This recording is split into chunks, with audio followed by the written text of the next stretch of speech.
तो क्यों भगवान शिव ने, भगवान विश्वनाथ ने आप और हमको मानव की देह देकर ये सोचना, समझना, विचार करना, ज्ञान अर्जित करना और ज्ञान देना,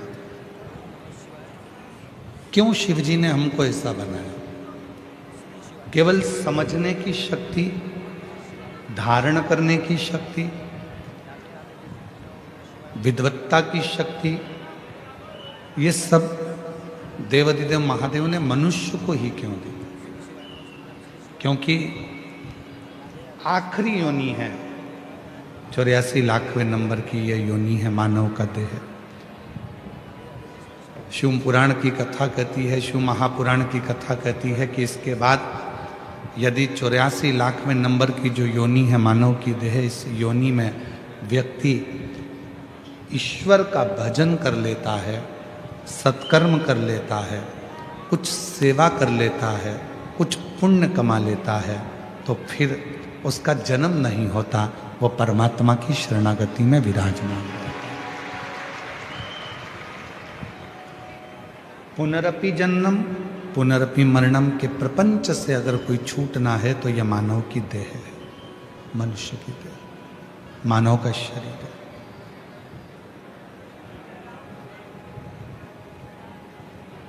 जितनी भी योनियां और मिलेंगी तो उन योनियों में आप सोचने और समझने की शक्ति नहीं होगी। केवल एक मानव की देह है जिसमें सोचने और समझने की शक्ति है। आप सोचते हो, समझते हो, इसलिए होटल वाला अपने दरवाजे पर लिखता है वेज नॉन वेज। बोलो सही है कि गलत? जम के तो बोलो। आप में सोचने समझने की शक्ति है, इसलिए होटल वाले ने लिखा वेज एंड नॉन वेज। आप सोच समझ सकते हो तो वेज खाओगे, और अगर आप में सोचने समझने की शक्ति नहीं है तो आप नॉन वेज की ओर बढ़ जाओगे। ये आपकी समझ। होटल वाले को मालूम है कि संसार में दोनों तरह के लोग हैं, वेज वाला भी है और नॉन वेज वाला, इसलिए उसने होटल पर लिख दिया वेज एंड नॉन वेज दोनों।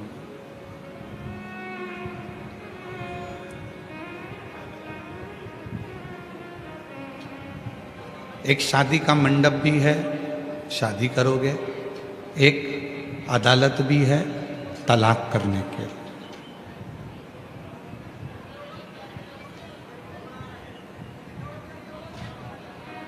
कोई व्यक्ति ने प्रश्न किया कि गुरुजी,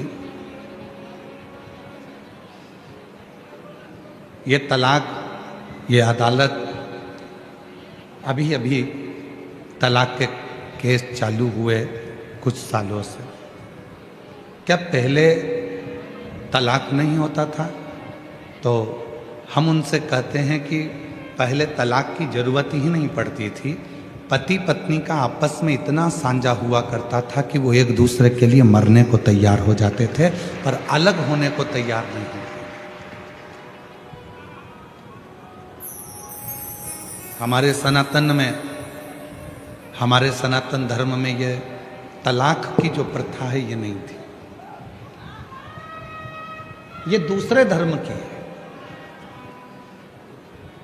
3 बार बोल दिया अलग हो गए, ये दूसरे धर्म की। हमारे सनातन धर्म में तो एक बार जो गठजोड़ा बनता है, बंधन बनता है, फिर वो अंतिम समय तक भी, आखिरी श्वास तक भी, अर्थी पर लेटने तक भी वो संबंध बना रहता है और वो आखिरी संबंध तक निपटा है, उसको तोड़ा।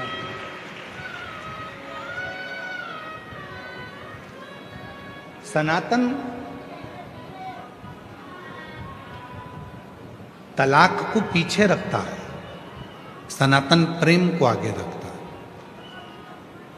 सनातन श्रद्धा को आगे रखता है, सनातन विश्वास को आगे रखता है। और आज इस व्यासपीठ से कहने में हम पीछे नहीं हटेंगे, भले किसी को बुरा लगे चाहे भला लगे। एक बात जरूर कहना चाहेंगे, दुनिया के जितने भी व्यक्ति हैं, दुनिया के जितने भी लड़के हैं, आज उनसे एक बात कहना चाहूँगा। दुनिया के जितने लड़के हैं उनसे एक निवेदन करना चाहूँगा, अगर तुम्हारी किस्मत में कोई शंकर जी की पूजन करने वाली, कोई शंकर जी का व्रत करने वाली कोई लड़की तुम्हारी किस्मत में अगर मिल जाए तो समझ लेना तुम्हारे जैसा कोई किस्मत वाला नहीं होगा, तुम काल के जाल से भी निकाल कर ला सकते।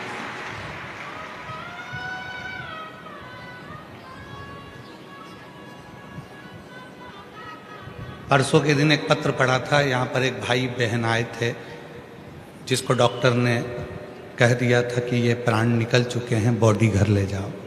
आप लोग उनका देखे भी थे, परसों के दिन की घटना। उस भाई ने कितना सुंदर बात कही। उसने कहा, गुरुजी ये मेरी पत्नी शंकर की भक्त है, इसलिए मुझे वो यमराज की कैद से भी वापस लेकर आ गई।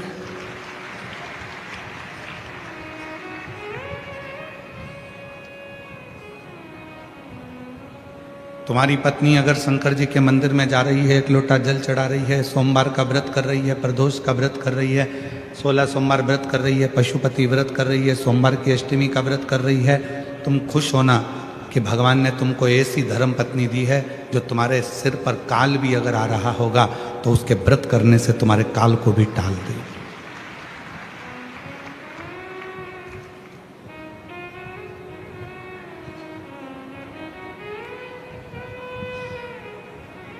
बहुत सारे एक कहाँ के वकील थे आशीष, एक वकील जो अपने को मिले थे हाई कोर्ट के, कहाँ के थे? महाराष्ट्र, सूरत। एक सूरत में एक वकील मिले थे, पति और पत्नी दोनों वकील। हाई कोर्ट के वो वकील हैं, गवर्नमेंट। जब वो हमसे मिलने के लिए आए तो हमने उनसे पूछा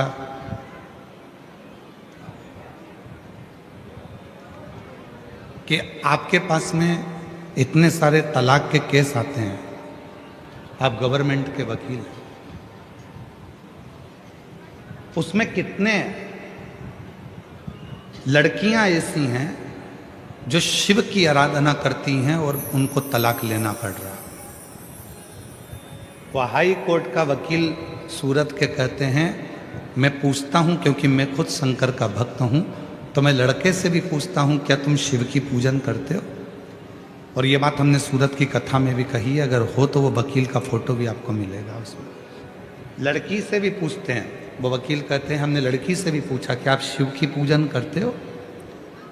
तो कहा, गुरुजी जो लड़की शिव को एक लोटा जल चढ़ाती होगी, जो बेटी जो बेटा शंकर से लगाव रखता होगा, उसका जिंदगी में कभी तलाक नहीं हो सकता, क्योंकि वो शिव से इतना प्रेम करते हैं और शिव प्रेम परोसते हैं।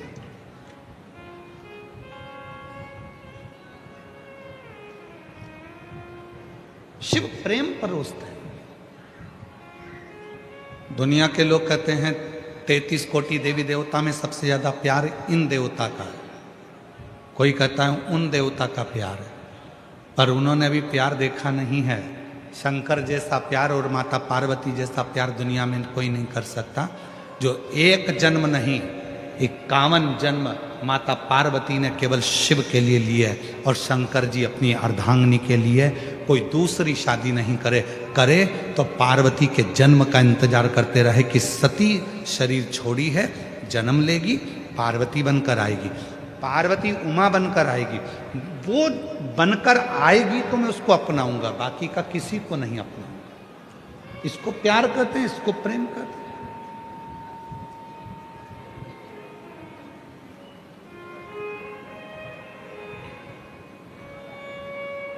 और नहीं तो आज का जमाना है, एक शादी इतना प्रेम भाव से शादी करी, तलाक हो गया, मालूम पड़ा थोड़े दिन बाद दूसरे से ब्याह हो गया। काय का प्रेम था, काय का स्नेह था?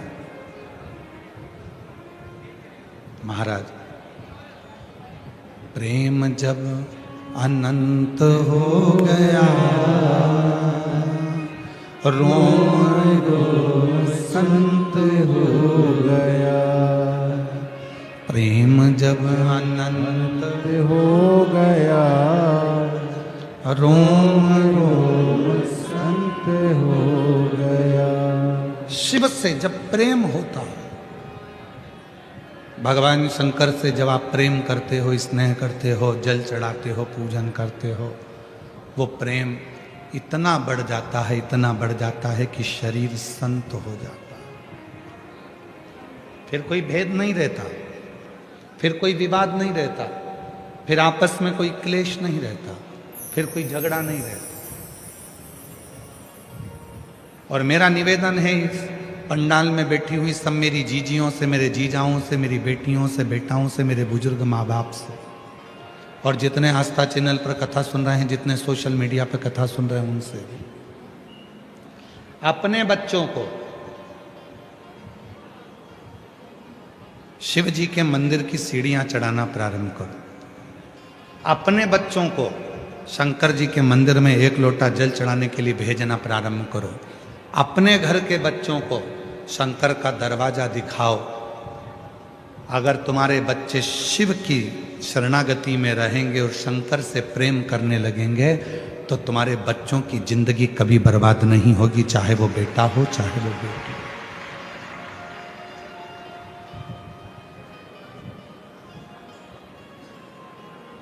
शिव विश्वास देते हैं।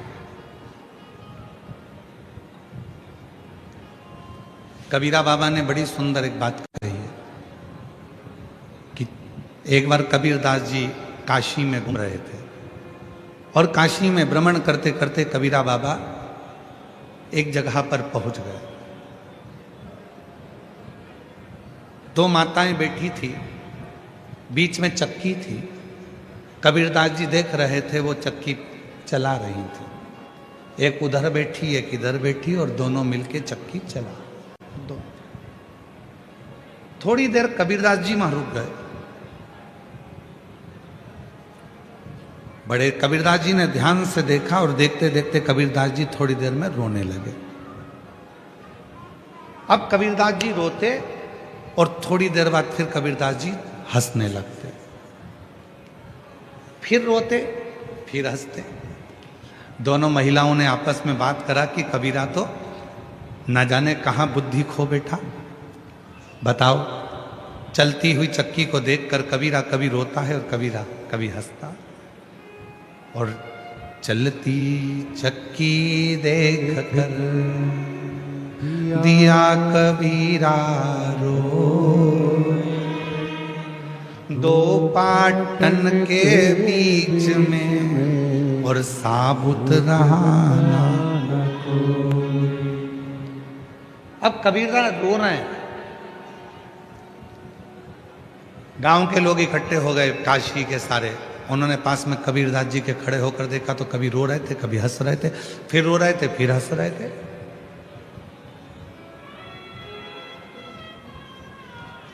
अरे कबीरा, कबीरा को हिलाया। क्या हुआ? क्या चलती चक्की देखी नहीं थी कभी जिंदगी में? कबीरदास जी ने कहा चक्की तो बहुत देखी थी, पर जो आज देखी वैसी कभी नहीं देखी थी। तो कहा आज चक्की में क्या देख लिया? कबीरदास जी बोले चक्की में देखा कि गेहूं के दाने अंदर जाते हैं और वो चक्की चलती है और सबको पीस कर आटा बना देती है। इसीलिए रो रहे हो? हाँ। तो फिर हंस क्यों रहे हो?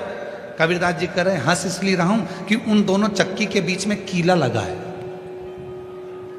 दाने चक्की के दोनों पार्टों में जाते हैं तो पिस कर आटा बन जाता है, और दाने जो कीले के पास में चिपक जाते हैं वो पिसते नहीं हैं, वो वैसे की वैसे ही रह जाते हैं, वो कीला। और चलती चक्की देख कर दिया कबीरा रो, दो पाटन के बीच में साबुत बनाना कोई। फिर कहा कि वो कीला, तो कहा चलती चक्की देख कर और दिया कबीरा हंस। दो पाटन के बीच में और दाने रह गए फंस। अब कबीरा कह रहा है कि मैंने पाटे देखे, दो पाटों के बीच में दाने पिस भी रहे हैं और एक कीला लगा है, वो कीले के पास जो दाने आ गए वो पिसते नहीं हैं, वैसे कि वैसे रह जाते हैं। उसी तरह कबीरदास जी ने कहा संसार के अंदर जो भी आया है, जिसने जन्म लिया है, वो संसार में, मोह में, माया में, काम में, लोभ में, तृष्णा में, वासना में, आसक्ति में सब दूर पिसाता जाएगा, पिसाता जाएगा। परिवार में, नातों में, रिश्तों में, कुटुंब में, कबीले में पिसाएगा और पिसाकर पूरा चूर चूर हो जाएगा। पर समझदारी उसी में है जो कीले के पास में आ गया। कीला कौन सा? तो कबीरदास जी ने तुरंत कहा वो ईश्वर, वो परमात्मा। और मेरे शंकर भगवान की शरणागति में, शिव की शरणागति उस कीले की तरह। एक शिवलिंग का दर्शन करेंगे तो एक गोल पिंडी के रूप में है, और जो उसके दाने जब कीले के पास आ जाते हैं तो पिसाते नहीं हैं। जो परमात्मा की शरणागति में आ गया फिर वो संसार में कभी पिसाता नहीं है, वो बच जाता है, बच गया।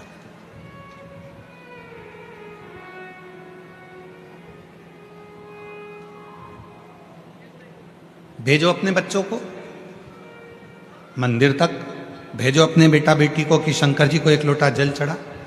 बेटियां कहेंगी मम्मी टाइम नहीं मिलता ऑफिस से, मम्मी पढ़ाई से, मम्मी इस काम से। पापा बेटे कहेंगे पापा टाइम नहीं है, मम्मी टाइम नहीं है। बेटा समझाओ, ठीक है, कुछ थोड़ा समय निकालो, थोड़ा।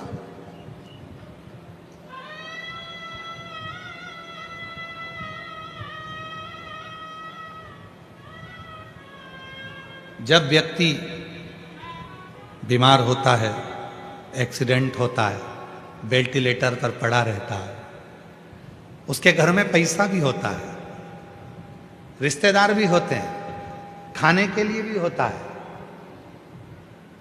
पैसे लगाने वाले अटैची भर के पैसे रखते हैं। डॉक्टर से कहते हैं तुम्हें जितना पैसा लगाना लगाओ, पर मेरे व्यक्ति को जिंदा कर दो, मेरे व्यक्ति को अच्छा कर दो। उसको जो लगे, मैं कर्जा कर लूंगी, कर्जा ले दूंगी, मैं अपनी रकम बेच दूंगी, मैं अपनी जायदाद बेच दूंगी, पर इसको अच्छा कर दो डॉक्टर साहब, इसको अच्छा कर दो। मकान गिरवे रख दिया, जमीन गिरवे रख दी, गहने गिरवे रख दिए, बच्चे दिन रात काम करते रहे उस व्यक्ति को ठीक करने के लिए। पर याद रखना, पैसा दवाई खरीद सकता है, पैसा पलंग खरीद सकता है हॉस्पिटल का, पैसा वेंटिलेटर खरीद सकता है, पर पैसा श्वास नहीं खरीद सकता। श्वास बढ़ाने की जवाबदारी तो वो प्राणपति परमात्मा भगवान शिव की ही है। धड़कने, श्वास कितनी देना है, कितनी प्रदान करना है, उसकी जवाबदारी उसकी है। पलंग खरीद लो, अच्छा हॉस्पिटल खरीद लो, अच्छे डॉक्टर खरीद लो, मुंबई से डॉक्टर बुलवा लो, तुम्हारी मर्जी पड़े तो सूरत से बुलवा लो, तुम्हारी मर्जी पड़े दिल्ली से बुलवा लो, विदेश से बुलवा लो, वो सब आएंगे, दवाई देंगे, खर्चा करेंगे, सब कुछ होगा। पर सब कुछ करने के बाद भी डॉक्टर कहेंगे कि उसके हाथ में कुछ है, हम मेहनत तो कर रहे हैं पर रिस्पॉन्स इतना मिल नहीं रहा। हम मेहनत कर रहे हैं, आपने हॉस्पिटल भी अच्छा चुना है, डॉक्टर भी अच्छे चुने, दवाई भी अच्छी चुनी, महंगे से महंगा काम करा, पर रिस्पांस नहीं मिल रहा। क्यों नहीं मिल रहा? क्योंकि उसने पैसा तो कमाया पर कभी पुण्य नहीं कमाया। यदि कभी पुण्य कमाया होता तो हॉस्पिटल में वो पुण्य काम आ जाता। थोड़ा सा आप कलेक्टर बनो, आप एसपी बनो, आप आईजी बनो, डीआईजी बनो, टीआई बनो, तुम्हारी मर्जी पड़े, मंत्री, संतरी, कलंतरी, जो तुम्हें बनना है सब कुछ बनो, मना नहीं है। पर परमात्मा से निवेदन करना, मुझे सब कुछ बनाना, पर उससे पहले तेरे चरणों का दास बनाना, क्योंकि अंत समय में कोई नहीं आएगा, तब तुझे आना पड़ेगा। और अंत समय प्रभु आना पड़ेगा, और वचन दिया तो निभाना पड़ेगा।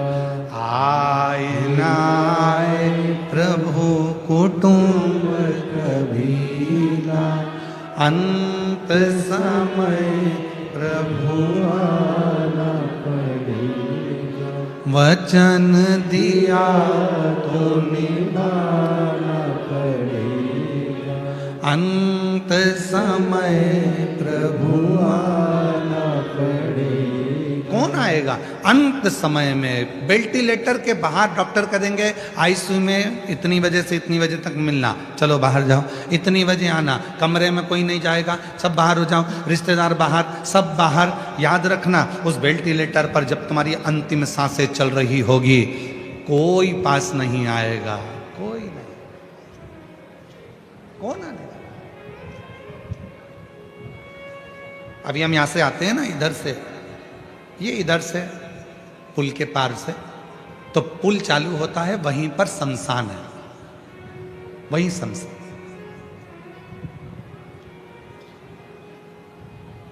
जिस दिन कथा चालू हुई थी उसके दूसरे दिन भी हमने देखा था कि कोई का अंतिम संस्कार हो रहा था। चिता पर अकेला व्यक्ति लेटा हुआ है, बाकी के सारे रिश्तेदार छांव में बैठे हुए हैं, पेड़ के सब छांव। उसमें बेटा भी होगा, उसमें बेटी भी होगी, उसमें जमाई भी होगा, उसमें पति भी होगा, उसमें काका भी होगा, उसमें मामा भी होगा, उसमें रिश्तेदार भी होंगे। जो रिश्तेदार तुम्हारे धन के चक्कर में तुम्हें 1 मिनट नहीं छोड़ते थे, आज वो तुम्हें चिता में लेटाकर छांव में पेड़ की बैठे हैं और बीड़ी सुलग कर बीड़ी धुनक रहे हैं।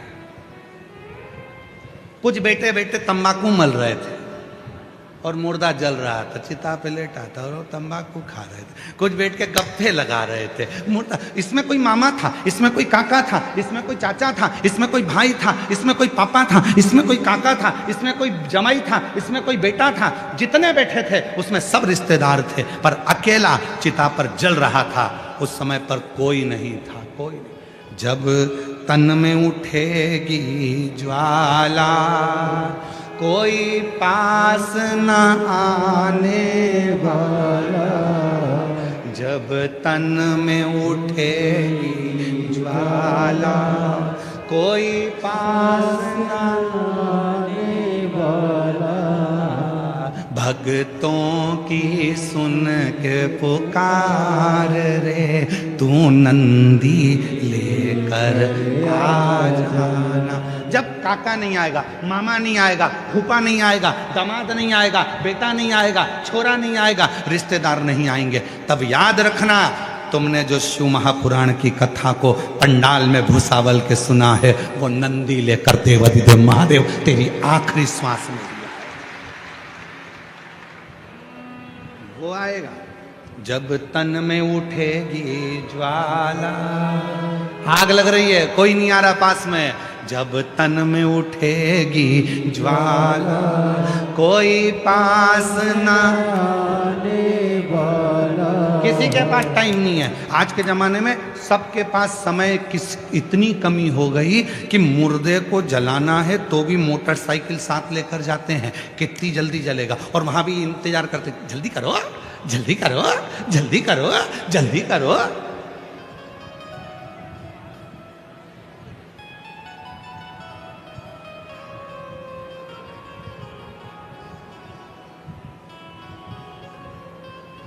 सब धरा का धरा पे, धरा की धरा रह गए। कौन है?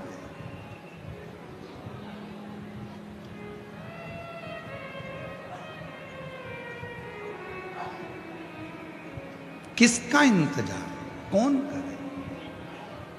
कौन? फिर याद आ गई वही वाली लाइन जो हमने पूर्णा में भी गुनगुनाई थी और पहले भी गुनगुनाई थी। वही आपको आती है ना, सबको सब बोलना। और भीड़ में तन्हाई में प्यार की गहराई में मुझे तुम याद आते हो, मुझे तुम याद आते हो। बहुत उलझ गए संसार सागर में, रिश्तों में, नातों में, कुटुंब में, कबीले में कोई नहीं आएगा। तब भीड़ में तन्हाई में प्यार की गहराई में मुझे तुम याद आते हो, मुझे तुम याद आते हो। कब याद आएगा परमात्मा?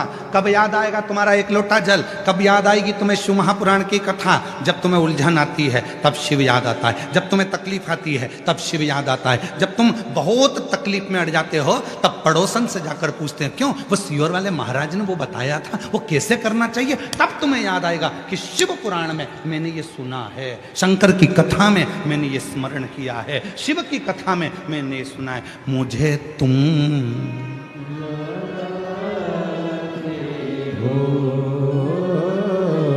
मुझे तुम याद आते हो। एक लड़की है 7 साल की, जन्म से चल नहीं पाई, जन्म से बोल नहीं पाई, जन्म से सुन नहीं पाई, जन्म से समझ नहीं पाई। डॉक्टर ने उसको विकलांग का सर्टिफिकेट दे दिया क्योंकि ना उसका पाँव काम करता है, ना हाथ काम करता है, ना विवेक काम करता है, ना बुद्धि काम करती है, ना बोलती है, ना सुनती है, पलंग पर पड़ी रहती है। मात्र 7 साल हो गए। मैं बेबाबाई काशीनाथ चांदने, ग्राम जामनेर, जिला जलगांव, मेरा मोबाइल नंबर ये है। मैं बेबाबाई काशीनाथ चांदने, ग्राम जामनेर, जिला जलगांव, मोबाइल नंबर ये। कहीं बैठी हो तो हाथ हिला सकती हैं। आप ही हैं? बेटी आई है क्या साथ में? है? बेटी आई हो तो उसको ला सकते हो। हाँ ले आओ। ना बेटी चलती थी, ना बेटी बोलती थी, ना बेटी उठ सकती थी, ना बोल सकती थी, ना समझ सकती थी, ना सुन सकती थी। अब इसमें बेटी ना तो बोले, ना चले, ना पलंग पर पड़ी रहती थी। डॉक्टरों ने विकलांग का सर्टिफिकेट दे दिया। एक बार किसी को पानी चढ़ाते हुए देखा तो पूछ लिया क्यों तुम रोज मंदिर जाती जाती दिखती हो, क्या बात है? तो कहा टीवी पर वो सीहोर वाला महाराज आता है, प्रदीप मिश्रा, कथा कहता है, दिल से सुनो, उसको सुनकर तुम भी मंदिर जाओ। हम कथा सुनने लगे, आस्था चैनल पर मंदिर जाने लगे। शिव जी को जल चढ़ाती, वो जल लाकर अपनी बेटी के शरीर पर लगा देती। बेटी के शरीर पर लगाते लगाते, क्योंकि आस तो पूरी खत्म हो गई थी, क्योंकि डॉक्टर ने विकलांग का सर्टिफिकेट दे दिया था, आस पूरी खत्म हो गई थी, पर रोज जाती, हिम्मत नहीं छोड़ी, क्योंकि आप कहते हो कि अगर उस बाप पर भरोसा है शिव पर तो वो ठीक कर कर ही रहेगा। जल लाती, बेटी के शरीर को लगाती। आज मैं बाबा को धन्यवाद देने के लिए आई हूँ। आज मेरी बेटी चलने भी लगी, बोलने भी लगी और बाबा की कृपा से सुनने भी लगी। मैं बाबा को धन्यवाद देना। मुझे तुम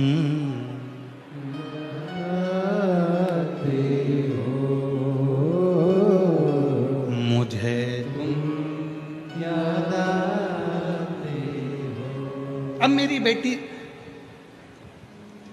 गुरुजी अब पत्र देखिए, अब वहां बोलने लग गई, चलने भी लग गई और सुनने भी लग गई। गुरुजी मेरी बेटी को भुसावल के कथा पंडाल में लेकर आई हूं। बाबा पर मुझे पूरा भरोसा था, मेरे बाबा ने ठीक किया। शिव ऐसा ही है, तुम्हारा भरोसा कितना है? निवेदन करूं आप सबसे, कहीं दूसरी कथा में जाना तो केवल कथा को सुनने के लिए जाना, पर शिव महापुराण को अगर तुम्हें मालूम पड़ जाए कि कुबेरेश्वर धाम से चलकर ये कुबेरेश्वर बाबा यहाँ पहुँचे हैं, कुबेर भंडारी ये शिव महापुराण के रूप में यहाँ पहुँची है, तो तुम कथा सुनने के लिए मत जाना, अपने बाप से बात करने के लिए जाना, उससे थोड़ा बोलने के लिए जाना। वो तुम्हारे दुखड़े को समाप्त करेगी, वो तुम्हारे दुखड़े,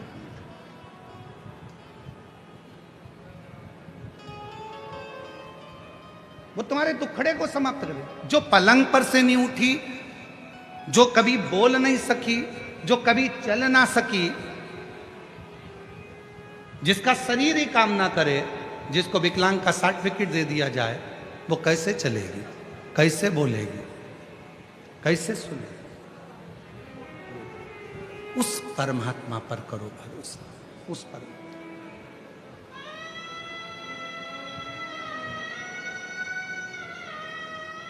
मैंने तेरे ही भरोसे बाबा तेरे ही भरोसे हवा बिच उड़ती जाई बाबा डोर हंतो छड़ीला कटी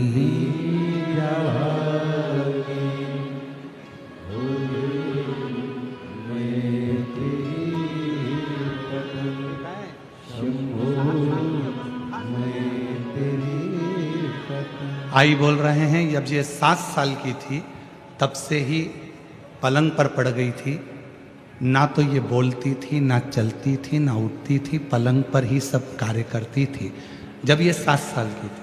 और आज बाबा की कृपा से खुद चलकर आई है, ये शिव की कृपा। शंभू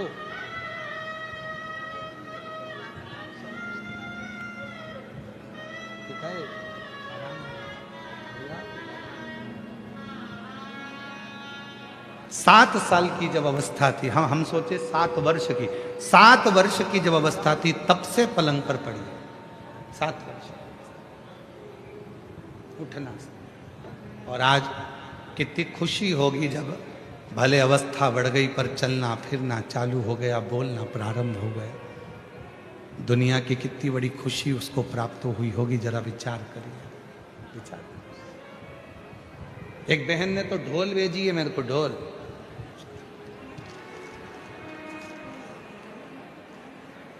एक जोरदार ढोलक आई है, गले में डालो ने बजाओ। वो ढोलक भेजने का कारण क्या है मालूम है आपको? पत्र में लिखा है उसने ढोलक भेजने का कारण भी। मेरा नाम कोमल दीपक कापड़े, मैं फैजपुर जिला जलगांव तहसील यावल की रहने वाली हूँ। मेरी शादी को कई साल निकल गए थे, गर्भ नहीं ठहरता था। जितने लोग मिलते थे वो केवल मुझे अपशब्द कहते थे, ताना देते थे और पूरे मोहल्ले में मेरे लिए गली गलत बात कहते थे। इसे ढोलक पीट पीट के कहते थे कि ये तो बांझ है, इसको औलाद नहीं हो सकती। इसलिए आज व्यासपीठ पे ढोलक चढ़ा रही हूँ, क्योंकि मेरे बाबा ने मेरी गोदी भर दी और मुझे माँ बना दिया, इसलिए ढोलक चढ़ा रही हूँ। लोगों ने ढोल पीटा था कि ये कभी माँ नहीं बन सकती, ढोल पीटा। अब हम भी ढोल पीट रहे हैं, अब तो बन गई।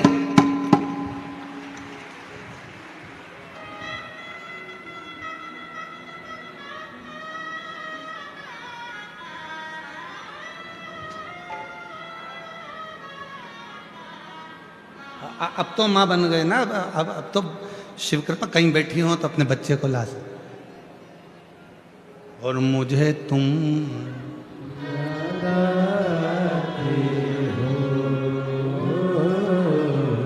मुझे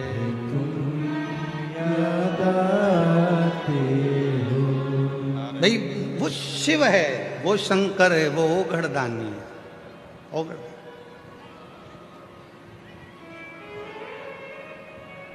आज किन्नर समाज के भी कुछ लोग आए हुए हैं ना। आ जाओ, ढोलक हम तुमको ही दे देते हैं। आओ, आ जाओ, आ जाओ, आ जाओ, आ जाओ।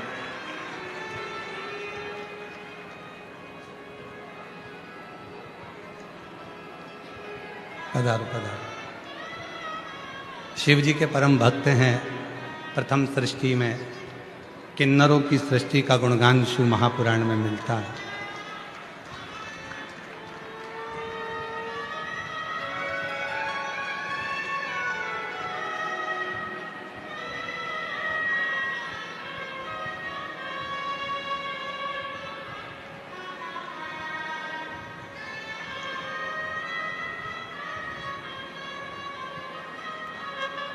जो जैसी भावना लाया वो वैसा ही फल पाया, नहीं खाली उसे लौटाया, वो मन ही मन हर्षा, और कर दिया माला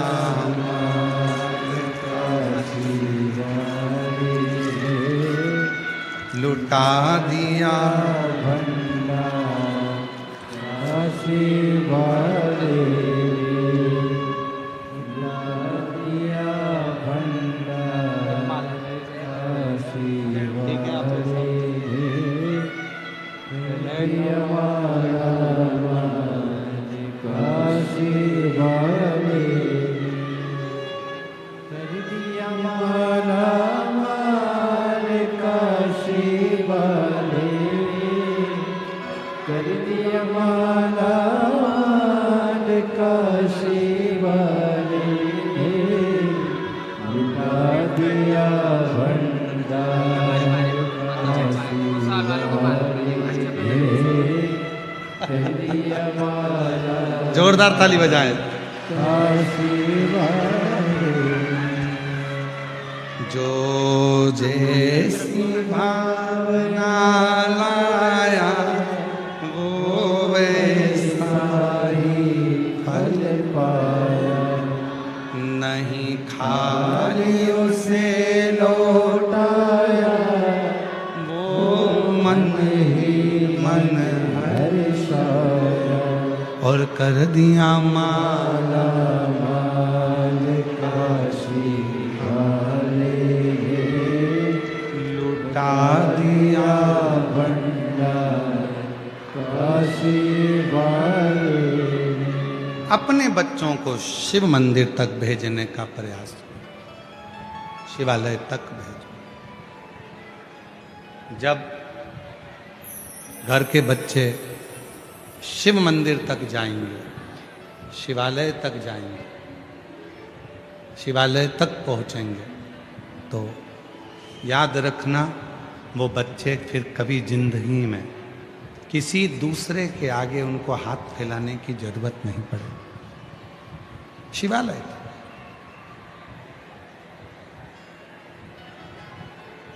शिव तत्व में उनको रमने दो। शिव तत्व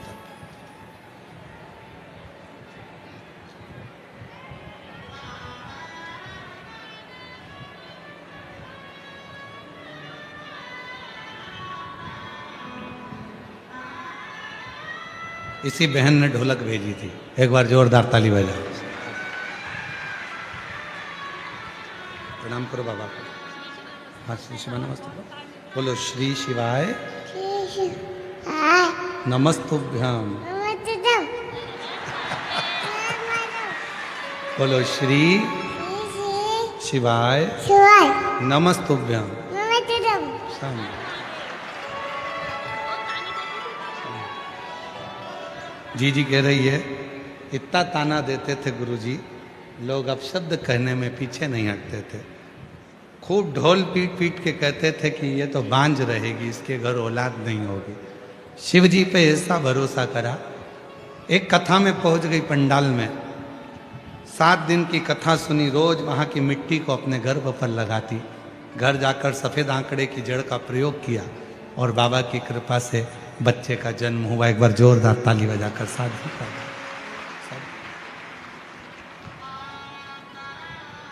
एक विश्वास, एक भरोसा, और जब भरोसा और विश्वास दृढ़ होता है तो शिव को मिलने में देरी नहीं होती।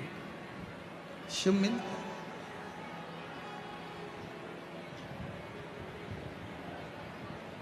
कितना दूर दूर से आप लोग यहाँ आए हो, पूरे दिन भर धूप में तपते तपते आप इस कथा का इंतजार करते हो, पूरे धूप में तपते थे।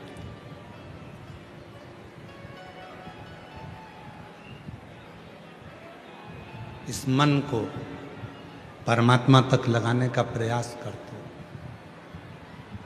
कि कैसे भी शिव हमारे मन की बात को सुन, श्रवण कर, धारण कर।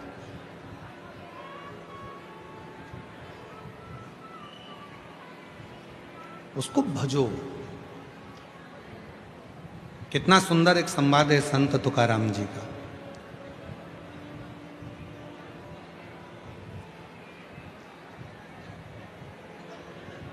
और आप लोगों तो भुसावल नगर के हो। ताप्ती पुराण में माँ ताप्ती के तट पर भुसावल की बड़ी महत्वता आई है। उसमें कपिलेश्वर महादेव का वर्णन बड़ा सुंदर आया। माँ ताप्ती के तट पर कपिलेश्वर महादेव में आप लोग गए दर्शन करने? हाथ तो उठाओ, किस किस ने दर्शन करें सब लोगों ने, रखो।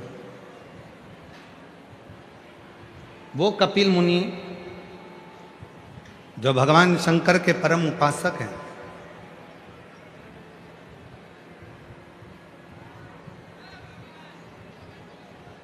वो कपिल मुनि जिनके आश्रम में ले जाने के लिए स्वयं शंकर भगवान ने गंगा को अपने मस्तक पर धारण किया, वो कपिल मुनि जो अपनी माता देवहूति को ज्ञान उपदेश देते हैं, और वो कपिल मुनि जो निरंतर शिव साधना में डूबे रहते हैं, उन कपिल मुनि ने मां ताप्ती के तट पर बैठकर भगवान शंकर की जब साधना करना प्रारंभ करी थी, तो भगवान शंकर ने यही भुसावल क्षेत्र में मां ताप्ती के तट पर स्वयं प्रकट होकर कपिल मुनि को दर्शन दिया। वो कपिलेश्वर महादेव आज भी विराजमान है भुसावल नगर में, भुसावल क्षेत्र में। भुसावल से शायद थोड़ी ही दूरी पर कुछ किलोमीटर पर ही ताप्ती के तट पर ही उनका स्थान है। ताप्ती पुराण में इसका वर्णन है, ताप्ती पुराण में इसका वर्णन आता है, ताप्ती परिक्रमा में भी इसका वर्णन आता है। तो जरा विचार करिए कि भुसावल की भूमि कोई साधारण भूमि नहीं है। यदि भुसावल नगर को देखा जाए तो दुनिया में भुसावल को यदि केवल देखा जाए तो भुसावल के चारों कोने में चले जाओ, चारों दिशा में चले जाओ, भुसावल के चारों कोने में, जैसे भारत भूमि के चार कोने पर चार पीठ बने हुए हैं, चार कोने पर चार देवस्थान बने हुए हैं। इधर रामेश्वर है, उधर बद्रीनाथ है, उधर द्वारका है, उधर जगन्नाथ है, उसी तरह जैसे इधर केदारनाथ हैं। तो ये जैसे चार स्थान अलग अलग भारत की भूमि को सुरक्षित रखते हैं, वैसे भुसावल की भूमि को भी भगवान शंकर के चार ऐसे प्राचीन मंदिर भुसावल के चार कोने में हैं, जहां पर भुसावल को सुरक्षित रखते हैं।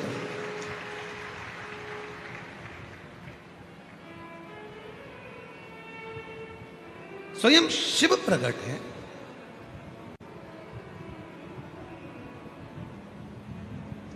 अब उसको साधो, उसको जानो, और जो जान गया वही श्रेष्ठ है। संत तुकाराम जी का बड़ा सुंदर एक प्रसंग आता है, संत तुकाराम जी का बड़ा सुंदर प्रसंग।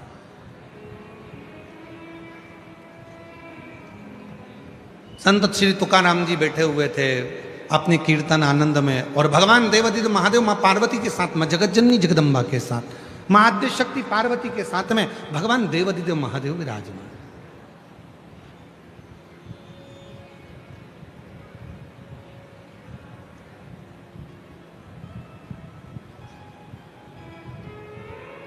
तुकाराम जी अपनी मस्ती में कीर्तन कर रहे थे।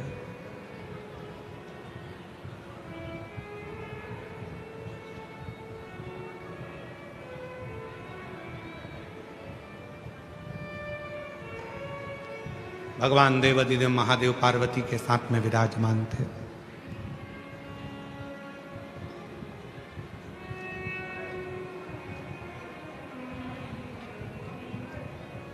पार्वती जी संत तुकाराम जी के कीर्तन को सुनती सुनती इतनी बेसुध हो गई थी कि उनको घर की भी सुध नहीं थी।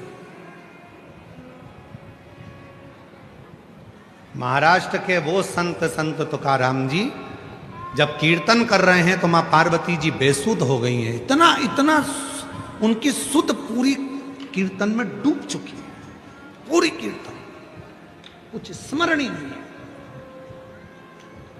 बस हाँ विठला